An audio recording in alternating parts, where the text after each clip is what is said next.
Lyon and Turnbull are delighted to present for sale this extraordinary collection of artworks. It is both fascinating and a privilege to be allowed insight into an artist's own personal collection of artworks, what it tells us about their eye, their context historically, and their milieu from peer group through to art practice. The Barns-Graham Trust was set up by Willie in 1987, quite a long time before she actually died. She was in her mid-70s in 1987 and was thinking a bit about her life, I think, and looking backwards and forwards, and she'd recognised that, or she felt that perhaps she hadn't had the attention and the due she felt she deserved in her career as an artist. Wilhelmina Barns-Graham's collection is a quite remarkable case in point. A pivotal figure in the St Ives School, the seat of British modernism in the first half of the 20th century, her collection allows us to chart the friendships and the often symbiotic professional relationships that abounded across disciplines during this important moment in British art history.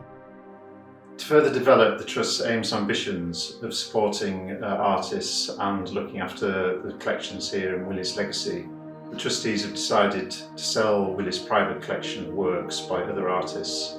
During her lifetime, she made lots of friends in St Ives amongst the artistic community, and she was given and bought works by the group there.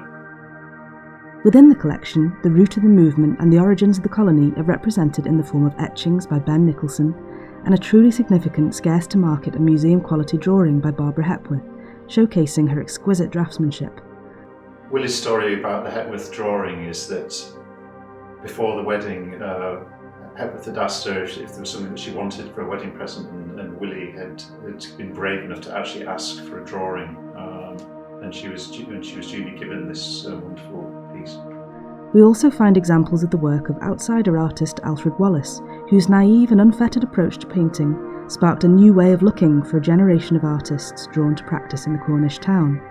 3 Alfred Wallace paintings in the collection were all acquired by Willie through gifts from other people in St Ives. One from the sculptor Sven Berlin, another from Ben Nicholson, and another from a friend and collector called Mary Buchanan.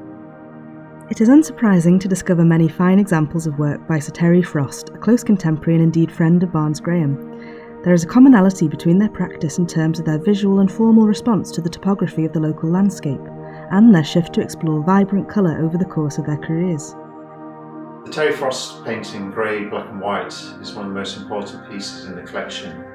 Willie had it not long after it was painted, and it's from a group of works that Frost made in the late 40s and the very early 50s, inspired by walking along the quayside in St Ives.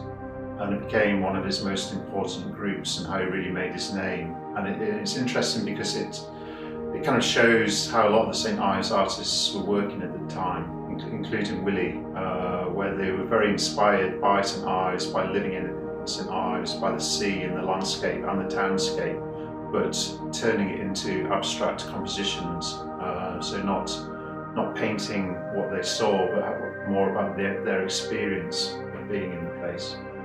Today, the market embraces and celebrates the cross-disciplinary diversity of the St Ives School as a movement, and Barns-Graham's collection is an important illustration of how this environment was fostered, as well as why it was such a uniquely successful time for this holistic approach to art to flourish.